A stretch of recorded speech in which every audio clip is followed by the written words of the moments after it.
కేసీఆర్ మళ్ళీ వచ్చేది లేదు, బీజేపీలో వాలిపోవడం ఖాయం. ఈరోజు పార్టీ శ్రేణుల్లో ఆనందం నింపడానికి ఏదో ఒక ప్రయత్నం చేసినట్టుగా మనకు కనబడుతున్నప్పటికీ కూడా బీజేపీతో రాజకీయ రహస్య ఒప్పందమే మిమ్మల్ని ముంచింది, భవిష్యత్తులో కూడా ముంచబోతున్నది. లిక్కర్ కేసు అయితేంది, మీరు ప్రభుత్వంలో చేసిన అవినీతి అయితేంది, రేపటి రోజున బీజేపీకి ఏ విధంగా సహకరించాలనో అదే ప్రయత్నంలో ఉంటారు తప్పితే మరొకటి లేదు. మీరు నిలబడేది లేదు, కూలిపోయిండ్రు. కూలిపోయిన వాళ్ళు వాలిపోవడం ఖాయమనేది మా యొక్క అంచనా. తెలంగాణ ప్రజల్ని ఎంత పెద్ద ఎత్తున వంచిండ్రో మళ్ళీ తెలంగాణ ప్రజలు మిమ్మల్ని హక్కున చేర్చుకుంటారు అనేది కళ్ళ.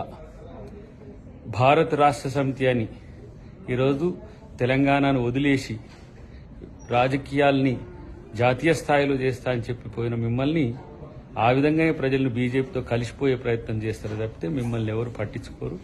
ఎన్ని ప్రయత్నాలు చేసినా బీఆర్ఎస్ చరిత్ర కాబోతున్నదనే విషయాన్ని గుర్తుపెట్టుకోండి. ఇది కాంగ్రెస్ పార్టీ మీద కోపంతో మీరు చేస్తున్న కామెంట్సో, రేవంత్ రెడ్డి గారి మీద అక్కస్తో చేస్తున్న కామెంట్సో మాకంతా తెలుసు. ఉప ఎన్నికల్లో గెలుస్తామనే ఆలోచన మీలో ఉన్నప్పటికీ కూడా అది బీజేపీ కనుసన్నలనే ఉంటుందనేది మాకున్న అంచనా. ఎందుకంటే ఇప్పటికీ 3 ఎమ్మెల్సీ స్థానాల్లో మీరు నిలబడకుండా బీజేపీకి అంతర్గతంగా సహకరించే ప్రయత్నం చేస్తున్నారనే మాట వాస్తవం. అన్నిటికంటే ముఖ్యంగా మీ అల్లుడు కొడుకు మధ్యన ఉన్న వైరుధ్యాలే మీ పార్టీని మరింత దిగజారే విధంగా భూస్థాపితం చేసే విధంగా ఉంటుంది. కాంగ్రెస్ పార్టీ 2029లో జాతీయ స్థాయిలో ప్రభుత్వంలో రాబోతుంది. 10 సంవత్సరాలే కాదు, రేపటి రాజకీయం కాంగ్రెస్దే తెలంగాణలో కూడా అనే విషయం గుర్తుపెట్టుకోండి. ఈరోజు కొంతమందితో కలిసి మీరు చేస్తున్న కుట్రలన్నీ కూడా చూస్తున్నప్పటికి కూడా ఇంకా బీఆర్ఎస్కు తెలంగాణలో భవిష్యత్తు ఉంటుందని అనుకోవడం ఒక భ్రమ. ఇప్పటికైనా ప్రజల కోసం కనీసం ఆలోచించే లేకపోతే పోరాడే ప్రయత్నం చేయండి. మళ్ళీ ఇప్పుడు వచ్చిన నీవు ఎప్పుడొస్తావో కూడా బయటికి తెలియని పరిస్థితి ఉన్నది.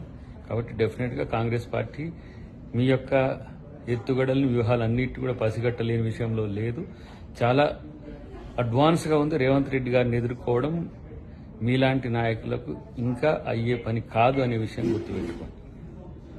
తెలంగాణను మళ్ళొక్కసారి వంచే ప్రయత్నం చేయకండి. బండి సంజయ్ కేంద్ర మంత్రి మరి లేకపోతే ఒక మూర్ఖపు నాయకుడు తెలుస్తలేదు, కానీ ముస్లింలకు ఇస్తున్న సెలవుల మీద కూడా ఇలా మనోడు ఏదో కామెంట్ చేసిండు. మరి ఆంధ్రప్రదేశ్లో కూడా మీరు ఇవ్వకండి, రంజాన్కు లేకపోతే మొహర్రంకు ఇట్లాంటి వాటికి. మీ కూటమి ప్రభుత్వమే కదా అక్కడ.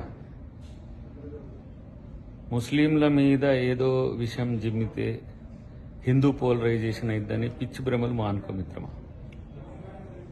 ఎందుకంటే మీరు చేస్తున్న ప్రతి ప్రయత్నం తెలుగు ప్రజలకు అర్థమైపోతున్నది. కేవలం అధికారం కోసం, రాజకీయాల కోసమే చేస్తారని, లేదంటే నీ వర్గపు వాళ్ళకి రాష్ట్ర అధ్యక్షుడు ఇప్పించుకోవాలని మనం ప్రయత్నం చేస్తున్నామో తెలియదు. కానీ ఇదంతా కూడా బీజేపీ పతనమవుతున్న రోజుల్లో మీరు పడుతున్న వృధా ప్రయాస, వృధా శ్రమ. మీకేదో అటు బాబు ఇటు నితీష్ కుమార్ వల్ల చివరి అవకాశం, చావు తప్పు కళ్ళు లొట్టబోయేటట్టు ఆ మిషన్లతోనే మనుషులతోనే అధికారం వచ్చింది. అప్పటి వరకైనా మీరేమైనా ప్రజలకు మేలు చేసే ప్రయత్నం చేయండి, లేదంటే మిమ్మల్ని ప్రజలు కూడా క్షమించే స్థితిలో ఉండరు. ఏ విధంగా దేశ స్థాయిలో మోడీ గారి ప్రభ తగ్గిపోతుందో మీ బీజేపీ ఆలోచనలు కూడా కాలం చెల్లినాయి అనే విషయాన్ని ఆలోచిస్తే మంచిది.